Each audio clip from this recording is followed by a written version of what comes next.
Good evening and welcome to Newshour. I am David Patrick Kamara. Coming up in this edition of Newshour, Ministries of Basic and Senior Secondary Education and Agriculture present their 2019 budget to the Ministry of Finance. Deputy Minister of Information and Communications describes ICT as the next layer of growth and development, and SLBC looks at the latest development a week after the reopening of schools. More on those stories, including sports and entertainment, are lined up in this edition of Newshour.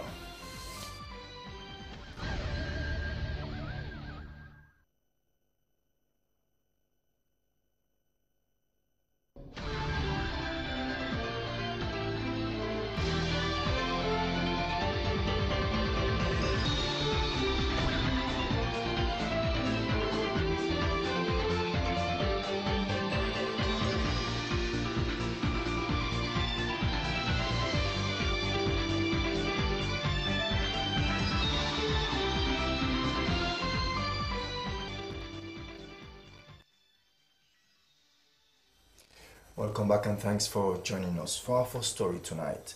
The Ministry of Basic and Senior Secondary Education and the Ministry of Agriculture have presented their 2019 budget to the Ministry of Finance at the ongoing financial year 2019 budget discussion for MDAs at the Bank Complex in Kinton. The presentation of the budget was witnessed by the International Monetary Fund, IMF, and the World Bank. Aruna Patrick Kamara filing this report. Basic and secondary education, Alpha Usman Timbo. If the 1.8 trillion loans presented to the Ministry of Finance is given to them, his ministry will meet its 2019 target. Then what also came out is the fact that we need more furniture in schools, especially those schools that we have asked to revert to a one-shift system. Yes, some of them have the space, but they do not have the furniture. We have got the approval of the Minister of Finance for us to immediately dispatch funds this week to some of those schools so that they will be able to have adequate furniture to cater for those categories of pupils. He said all the challenges the free education is currently faced with, especially on classroom accommodation, will be addressed by next academic year. The Minister of Finance, Jacob Jusu Safa, had this to say.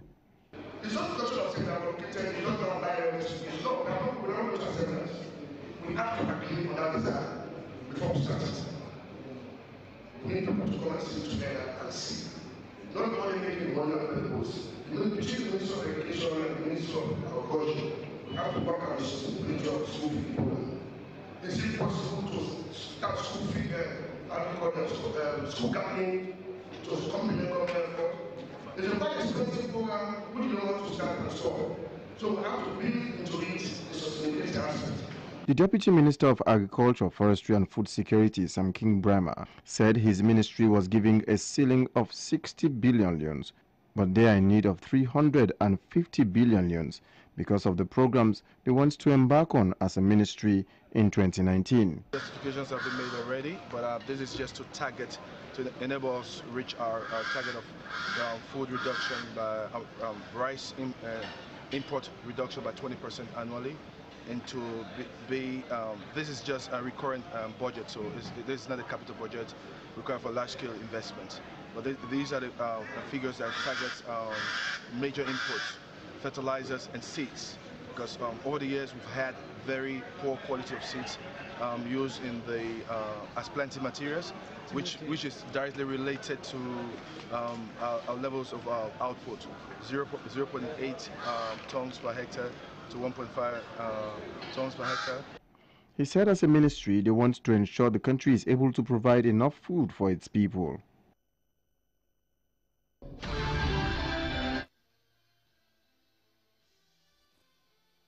The Deputy Minister of Information and Communications has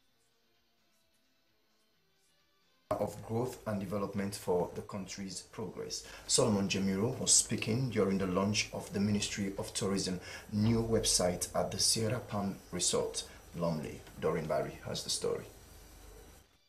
This new website is part of the process of rebranding Sierra Leone, which the Ministry of Tourism is expected to lead. The new website will serve as catalyst for authentic information about the country's cultural values, its traditions, and potential areas of touristic investment. It will serve as a means to attract more tourists into Sierra Leone. Deputy Minister of Information and Communication, Solomon Jamiru, spoke about President Bio's vision in utilizing the information communication technology to enhance growth and development.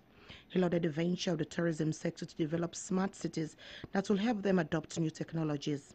He spoke about plans to migrate the Sierra Leone Broadcasting Corporation from analog to digital. He frowned at Sierra Leone's inability over the years in meeting the benchmark of ICT, added a new direction will ensure it becomes a thing of the past. Minister of Tourism and Cultural Affairs, Memunatu Pratt, described ICT as the key to progress and a change on the face of tourism. She cited the use of an improved ICT as a means to collect data which will be used to transform the sector.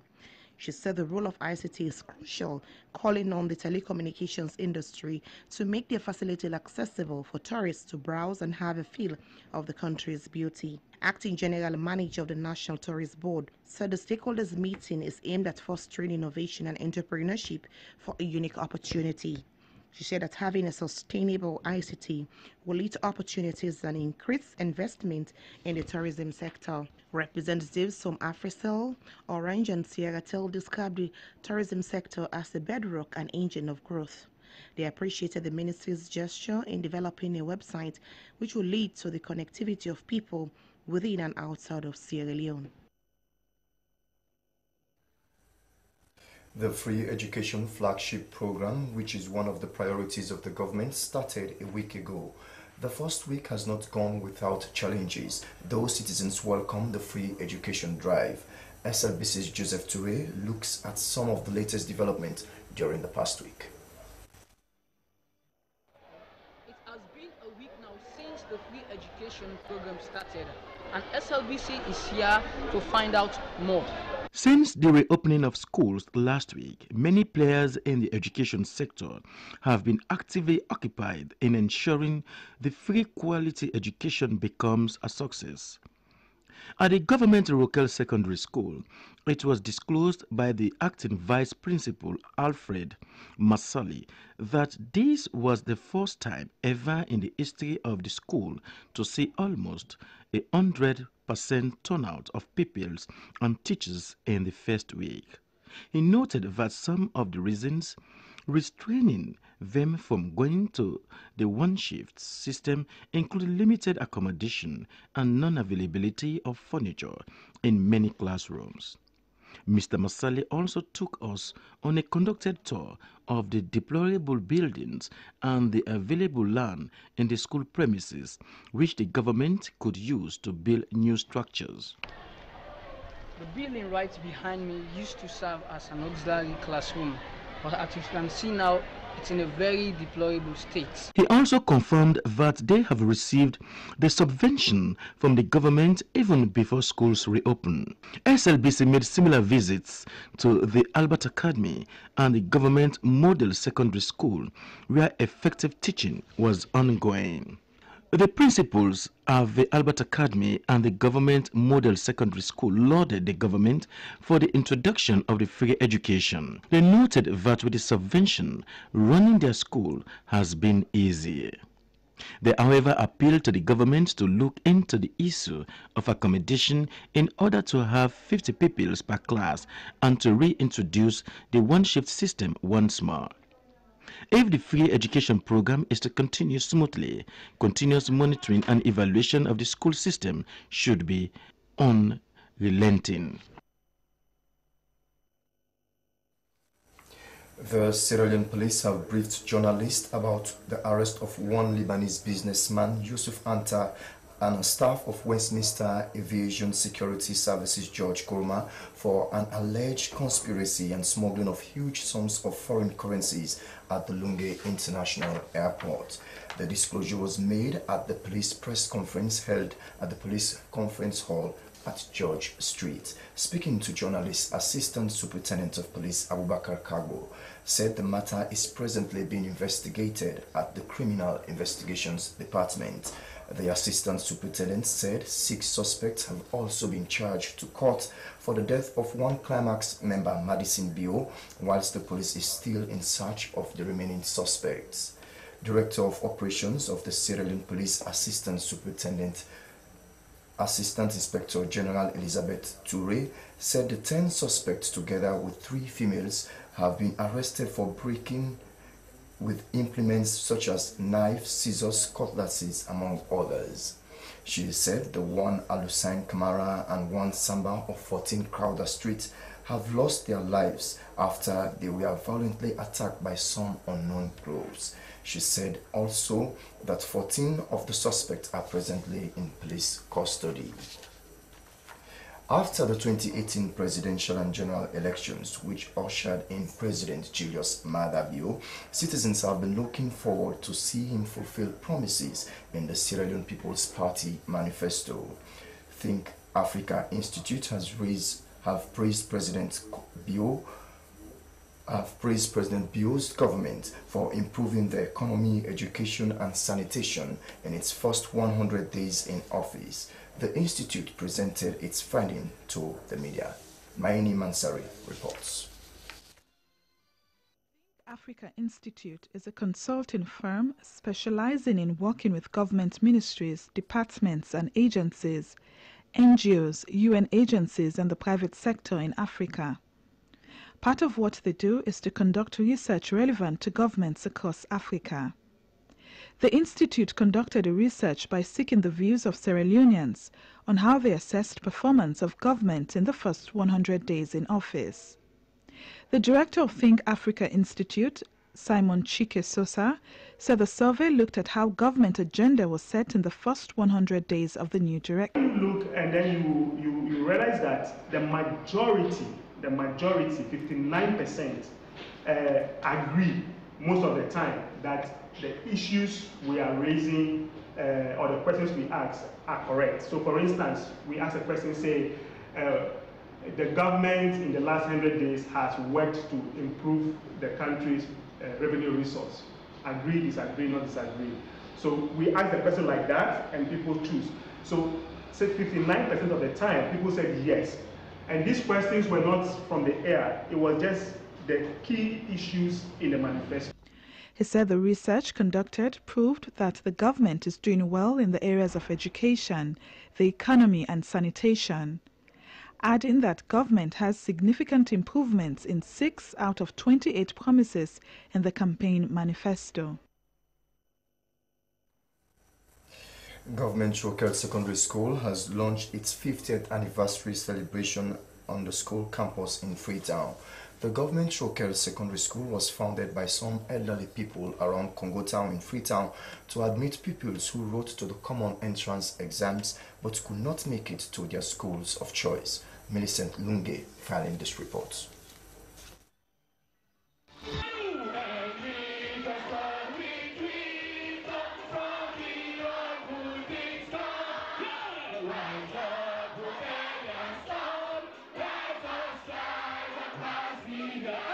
Acting principal of the senior secondary school category, Alicious Kamara, said Government Choquel Secondary School has made significant contribution to education and has produced people who are now contributing meaningfully to the country in all spheres.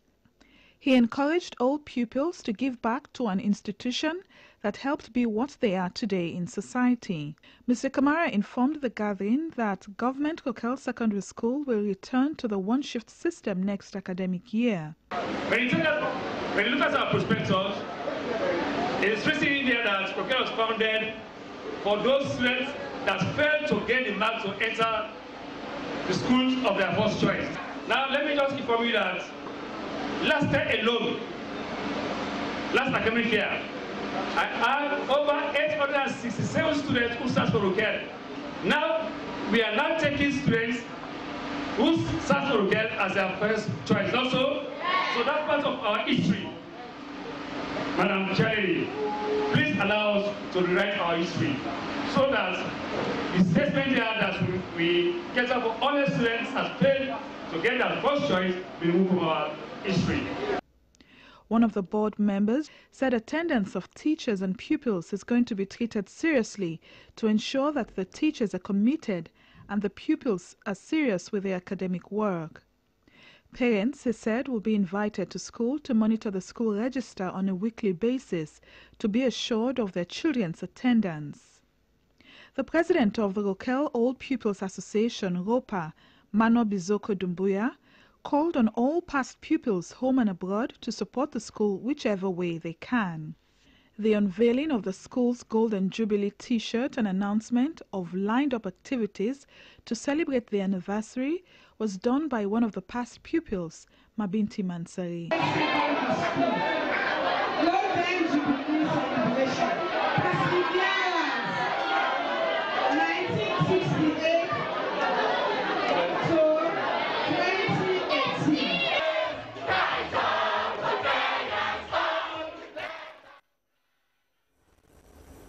Mama Admira Beatrice Valentine of number 10 Pump Line Coal Farm Freetown has turned 100.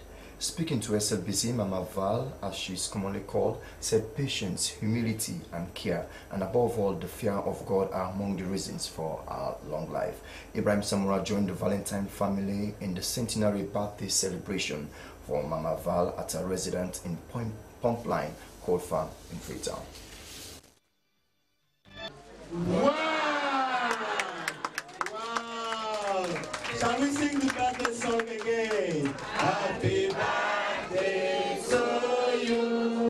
100 years ago, Mama Admira Beatrice Valentine was born. At her 100, Mama Val, as she is commonly called, can still cook and partake in minor domestic work. In Sierra Leone, where life expectancy is below 50, this woman has lived 5 scores. Seeing her centenary birthday is something she had not thought of, though she wished for it like any human being. Her 100 years on earth is a fulfillment of a life well spent. Mama Val has seen the highs and lows of Sierra Leone from pre-independence, when Sierra Leone was still a British colony, to independence and post-independence. The centenary celebrant, Mama Admira Beatrice Valentine, said she is happy to see her 100 natal day.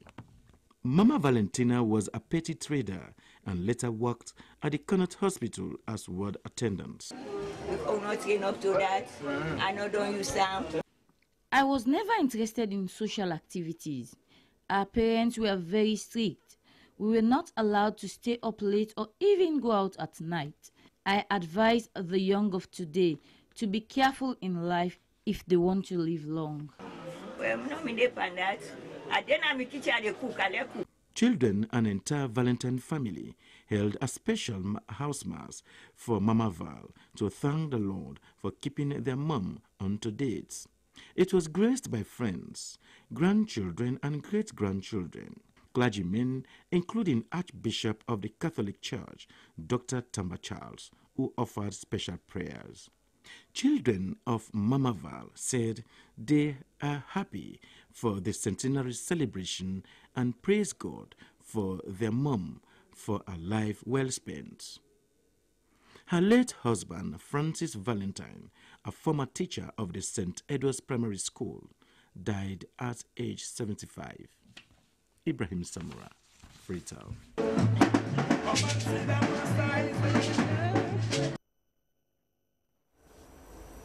Love One Another campaign has recruited ambassadors of peace to go around the western area in promoting national cooperation and explaining to them the essence of keeping together in peace as a nation. The ambassadors, also known as Love Ambassadors, are charged with the responsibility of explaining to people about the things they should do and sustain peace and prosperity in Sierra Leone. Soriba Samura reports. Hatred, deception and greed are amongst the vices that human beings are known for. The philosopher Thomas Hobbes once described man as selfish, wicked, and self-centered. These negative behaviors by man are the cankerworms eating into the fabric of society. We were taught the 5 steps to prosperity. Love being the first step. Love brings sustainable peace. Without love, you cannot have sustainable peace. Sustainable peace brings security. Security is the key to development. Without security, you can't develop. Security brings development, and development brings prosperity. Dr. Bell, a medical practitioner whose profession demands compassion, has been on this campaign for some time now. Dr. Bell said, for lasting peace to prevail, fair trade, realistic salaries, honesty and tolerance should be visible and available for all. Guest speaker Daphne Olu-Williams had worked at the National Electoral Commission, where fairness should be the standard behavior, told peace ambassadors that real peace builders are the ones that speak out peace and live with peace. She encouraged them to be patient and kind to those they meet, as sometimes they will be faced with people that don't even want to change for the better. Deputy Director Eyatunde Bell was upbeat keen and called on the new peace ambassadors to fill in the love gaps in the communities. Suriba Samura, SLBC News, Freetown. The executive of Conservation Society of Sierra Leone has briefed its membership about its activities and forthcoming general elections. The general meeting was held at the Milton Magai College of Education and Technology Brookfields campus. Esther Marie Samura has the story. The Conservation Society of Sierra Leone was founded in September 1986 in response to the need for a local organization committed to promote conservation and management of environmental issues in Sierra Leone. It promotes the wise use and management of Sierra Leone's natural resources through education and advocacy. The issues surrounding the expiration of the current board's mandate since May 2018 was discussed and many resolutions were made. The board chairman, Charles Showers, spoke more on the outcome of the meeting. We basically agreed that all registered members up to the last membership meeting we had, which was on May 26th, are eligible to vote. And all the rush we had on the last cut-off date, we agreed on initially, which is June 1st, are not eligible to vote because it appeared as if people came in just for the elections, which is not fair. It's like you should have the organization at heart, you should participate in activities of the organization like the membership meetings. And eventually everybody, the board, membership, wholeheartedly agreed on this. Members agreed that the constitution will not be followed strictly insofar as the elections procedures and formats are concerned. Many issues and recommendations were made. Esther Marie Samura reporting for SLBC TV. Let's now move over to our entertainment news. Marie Veronica Bangura, whose stage name is Marie V, is one of the hottest traditional female singers in Maboroka, Tonkolele district. She started off as a gospel singer before she settled down as a solo artist. She has released her first music video. Our entertainment producer Mohamed Kimilan Bangura visited Maboroka and compiled this report.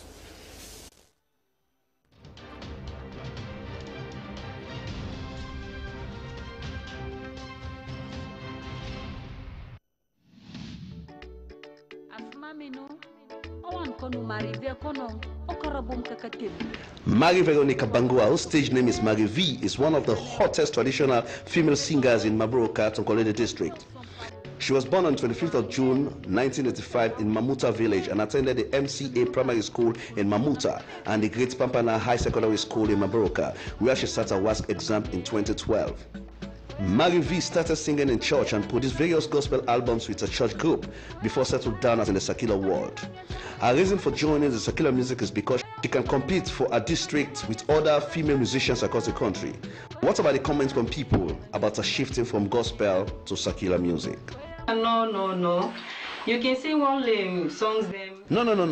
You still can sing secular music and still serve your God. Because nothing will deviate your mind from serving your God. Since I stopped singing gospel songs, I can still serve my God. And they still serve me God. Mary V said her church is supportive in her career and praised her pastors for understanding her opinion. She said most of her songs are educative songs that can change the life of people. She met her husband, who's also a musician, and they fell in love at first sight. That's for sure. You see, that's for sure. I was in the music business when I met my dearest husband, Cool D, the hero. I met him in the studio. I went to record my song at the Dennison Record Studio in Maboka, where we met. And we grew up together and built our relationship. We build up this relationship. Mary V is presently working on her first album and has released her first musical video titled Kono Yeba. What's the meaning of the song?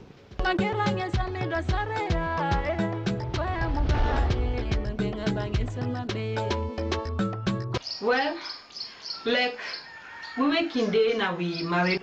Well, like some of us who are married, you can't stop your husband from dating someone else. All the ladies want when dating your husband is to destroy you, the wife at home. You know, she will go to herbalists to destroy you, even creating madness. That's the message in that video. That particular video day. Mary V believed that her talent is not only limited in Mamboroka, but the entire country and beyond. She pleaded for sponsorship from the general public for her dream to be achieved.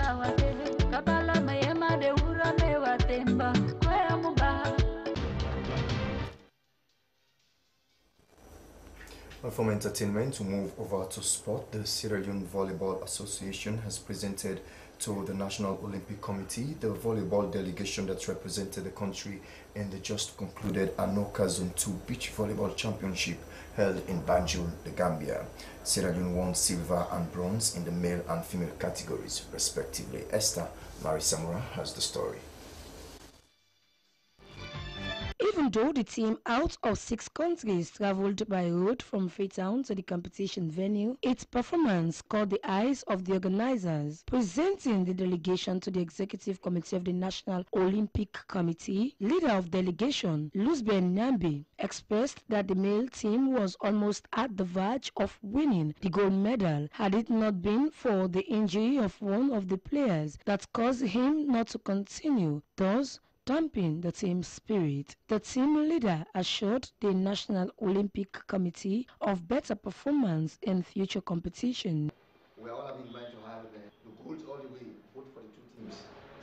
But unfortunately, due to certain injury on the side of the men, we are not able to make it up. As we got a serious injury in the 10 minutes of play of the finals for the men, wherein the captain got an injury, and then he was given a 5 minutes break for medical timeout for him to be checked. President of the National Olympic Committee, Dr. Patrick Coker, thanked the team for not only representing the country but by winning medals. He called on the team to always prepare in time ahead of such competitions to avoid similar challenges in the future. Sierra Leone, he added, has been outstanding in all competitions within the region and also at the Commonwealth Games. Surprised that the team was able to perform. That's why I really want to congratulate you people, want to thank you people, and not only perform but to be successful. The display of medals and certificates climaxed the ceremony.